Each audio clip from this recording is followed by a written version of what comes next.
السلام عليكم ورحمة الله وبركاته، ازيكم يا حبايبي عاملين ايه؟ يا رب تكونوا بألف خير. اللهم صل وسلم وزد وبارك على سيدنا محمد. هنعمل النهارده حلقة من حلويات رمضان. حاجة كده خفيفة على القلب وجميلة جدا. هنعمل مع بعض كنافة بالمانجا وكمان كنافة بالفراولة لمحب المانجا والفراولة. هنعملها بطريقة سهلة جدا وبسيطة، ان شاء الله الفيديو يعجبكم. كل سنة وانتم طيبين. اهم حاجة ما تنسوش تدعمونا بلايك وشير، ويلا بينا هنبدأ كده مع بعض. معايا ربع كيلو من الكنافة المتفرزة. بتجيبيها طبعا من عند الكنفاني قبلها بيوم، ممكن تفرزيها كمان قبلها كده ب4 ساعات عشان بتكون سهلة جدا معاكي وانت بتنعميها. هنبدأ كده ننعم الكنافة كويس جدا. الوصفة سهلة جدا وكمان مقاديرها بسيطة جدا، جربوها وان شاء الله تعجبكم. هنبدأ كده ننعمها كويس خالص، وهننزل كده عليها بالسمنة، وهنبدأ نقلب كده مع بعض، وكمان هنحمرها على البوتاجاز. ممكن كمان تدخليها كده في فرن البوتاجاز، تفتحي كده او تشغلي عليها الشواية، وبتبدأي كده طبعا بمعلقة خشب، وتبدأي بتقلبي على طول علشان ما تتحرقش منك. هنبدأ كده نقلب الكنافة بالسمنة كويس جدا، بتغلفيها كويس، وبتتأكدي ان الكنافة كلها طبعا شربت معاكي المادة الدهنية. وهنبدأ كده نحمرها، وهنرجع كده مع بعض تاني عشان وقت الفيديو. طبعا ده شكلها بعد ما تحمر لونها جميل جدا. عايزة تغمقي اكتر براحتك، بس ده طبعا واخده لون البسكويت كده، لون جميل جدا. بدأت كده ضفت لها 3 معالق من السكر البودر، وبنبدأ كده نشيل اي تكتلات بتقابلنا في السكر. انا هنا نسيت طبعا انخله، لازم بتنخلي السكر البودر عشان لو في اي تكتلات بتشيليها. خلاص كده جهزت الكنافة. هنبدأ كده نجيب طبعا بولة، وهنزل كده عشان الكنافة تبرد معايا. نزلت كده بكمية الكنافة، طبعا جهزتها كده اسيبها كده على جنب. وهنبدأ طبعا نجهز الكريمة. معايا كده كوباية من الكريم شانتيه الخام،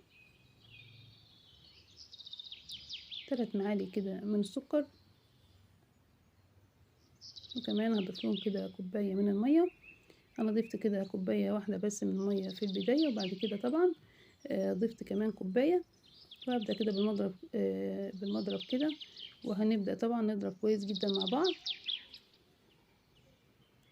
القوام طبعا تقيل، انا عايزاه تقيل، ممكن تخففيه شوية. وكمان ضفت له كوباية كده من المية كمان، يعني اخدت معايا كوبايتين من المية في كيس حلواني كده. هنبدأ كده نجهز الكريمة بتاعتنا.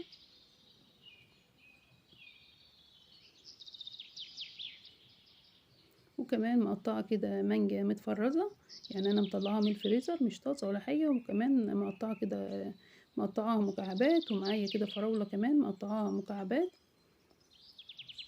المتوفر عندك بتجيبي كده اي بولات اي كبات عندك.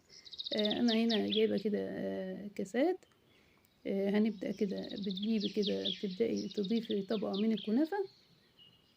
طبعا احنا ما ضفناش اي شربات عليها علشان احنا عايزينها مقرمشة. انت لو عايزاها طرية معاكي شوية، ممكن تستغني خالص عن السكر البودر وتضيفي كده نص كوباية من الشربات التقيل.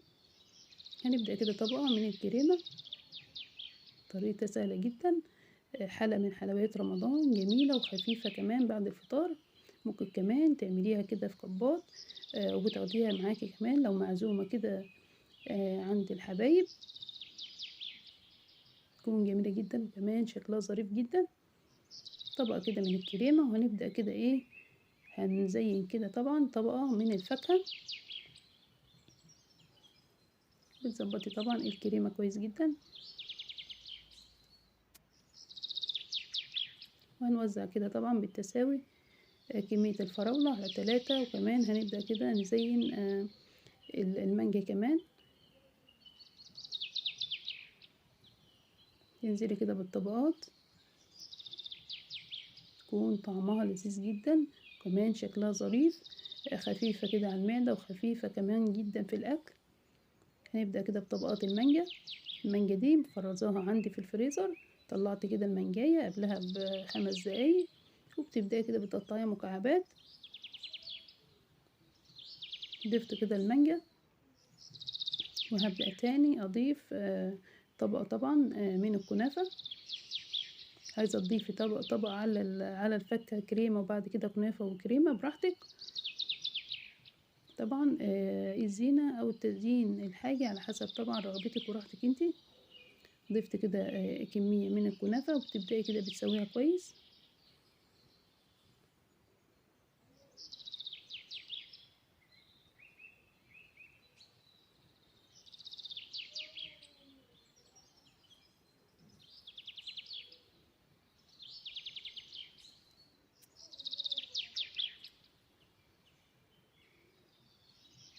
سوينا طبعًا الكنافة كويس جدًا. هنبدأ كده بالكريمة وتعملي كده طبعًا أي زينة براحتك خالص، أي وردة على حسب طبعًا رغبتِك. أنا هنا عشان الكنافة معلهاش شربات، فهي عكستني شوية، فبس الحمد لله. تعملي كده طبعًا أي شكل كده يعجبِك، بتزينيها كده وإن شاء الله تجربوا الوصفة وهتعجبكم جدًا. ما أخدتش طبعًا مني وقت خالص. ممكن كمان تعمليها كده قبل الفطار.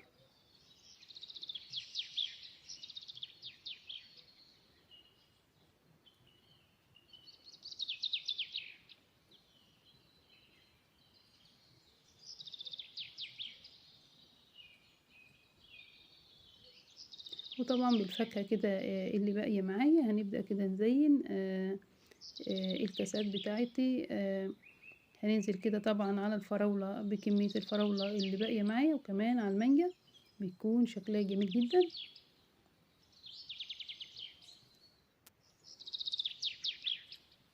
كمان لو عندِك كده جيلي فراولة متوفر أو جيلي مانجا ممكن كمان بتدوبيها كده في نص كوباية من المَيّة، وبتعملي كده وش تلميع للفاكهة.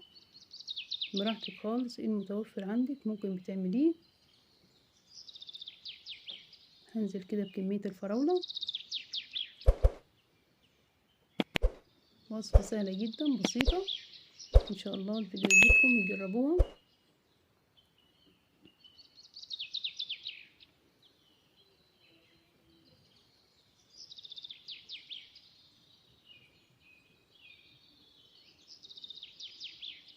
هنبدأ كده ندخلها التلاجة لمدة 10 دقايق وهنرجع كده مع بعض تاني. شكلها النهائي ما شاء الله عليها. طبعًا دخلت كده التلاجة شوية عشان تتماسك. هنبدأ كده ندوق مع بعض. ما شاء الله طعمها لذيذ جدًا، مقرمشة، الكنافة مقرمشة وجميلة جدًا. وكمان الفاكهة لذيذة جدًا، إن شاء الله تجربوها، وأهم حاجة ما تنسوش تدعموني، وفي رعاية الله.